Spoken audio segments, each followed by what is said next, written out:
Mesdames, bonjour. Bonjour. Delphine de Guilbon. Valérie Vasson. Nous sommes toutes les deux cofondatrices du réseau Eureka Study. Alors c'est un réseau qui est spécialisé, dédié à l'orientation des jeunes. Est-ce que vous pourriez nous présenter la nouvelle réforme du baccalauréat 2021 ? Oui, alors, 2 points importants pour nous dans cette réforme. Premier point, c'est un bac à la carte.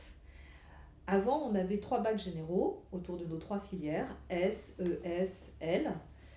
Demain, le bac va s'organiser autour d'enseignements communs et de 2 spécialités que le jeune va pouvoir choisir parmi 12 spécialités possibles. 2 spécialités parmi 12, ça fait 66 combinaisons.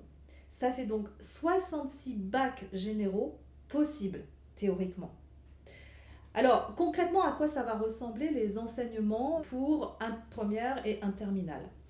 Alors d'abord, il y aura 16 heures d'enseignement commun. Du français, de la philo ensuite, en terminale, de l'histoire géo, de langue vivante, de l'enseignement scientifique et du sport. Et ensuite, 12 heures de spécialité. Alors au démarrage, ces 12 heures de spécialité, c'est en première 3 spécialités que le jeune choisit parmi les 12 théoriquement possibles. Et ensuite, en terminale, il n'en garde que 2 de ces spécialités. Ce qui est nouveau dans cette réforme de bac 2021, c'est qu'il peut faire des associations de spécialités inédites. Il peut, par exemple, rassembler des choses éclectiques comme maths et LCA, c'est-à-dire langue, littérature et civilisation de l'Antiquité. Ou il peut creuser une spécialité forte, par exemple, physique, chimie et sciences de l'ingénieur. Donc vous l'avez compris, dans ce fameux bac 2021, l'enjeu aujourd'hui pour les élèves qui sont en seconde et qui vont rentrer en première, c'est comment choisir ces fameuses spécialités.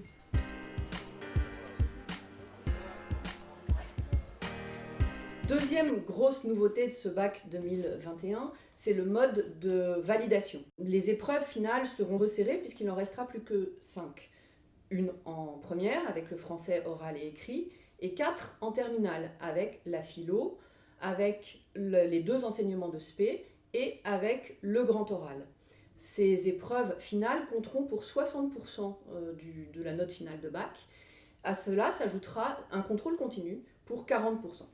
Et donc ce grand oral aura pour sujet l'une des 2 matières de spécialité de terminale. Il faudra le préparer effectivement et bien choisir ces matières de spécialité en fonction de ça aussi, puisqu'effectivement le grand oral portera sur une de ces 2 matières de spécialité.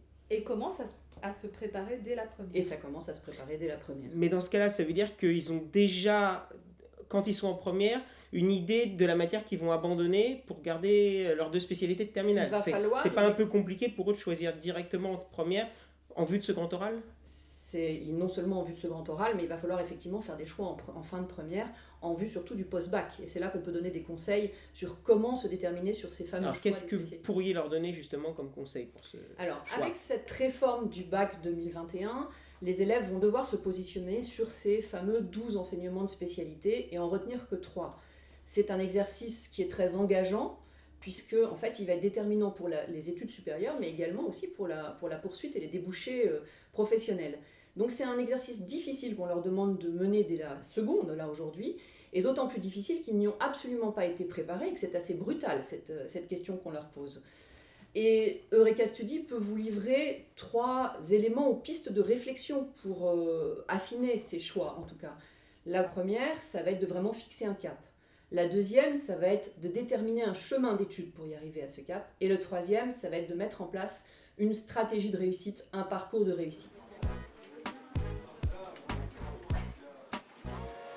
Alors, 3e point, comment bâtir une stratégie, un parcours de réussite quand on a mieux compris, quand on a fixé le cap vers lequel on veut tendre. D'abord, effectivement, choisir des spécialités cohérentes avec ce cap, mais aussi choisir le niveau qu'on va atteindre dans ces spécialités. Deuxièmement, toute la partie extrascolaire, pour nous, elle est extrêmement importante parce que là aussi se construisent des compétences très importantes pour le futur des études supérieures, mais aussi de la vie professionnelle. Cette réforme, Bac 2021, nous, à Eureka Study, on la regarde d'une façon très positive. Elle va obliger, finalement, un peu contraindre les jeunes à prendre cette hauteur et à réfléchir à un parcours, même si on n'est pas obligé de le finaliser complètement, à se fixer un cap dès la seconde. Et ce cap, il est extrêmement mobilisateur. Donc, ça devrait donner de bons résultats. Aujourd'hui, on rencontre des jeunes qui, au 10 février, viennent nous voir en terminale et font leur marché sur Parcoursup en mettant telle ou telle formation, mais finalement n'ont pas du tout pris ce temps de réflexion, ni bâti ce parcours, et ils se retrouvent finalement paumés. Et ceux-là, on les retrouvera en réorientation l'année prochaine, ça c'est sûr. Merci beaucoup.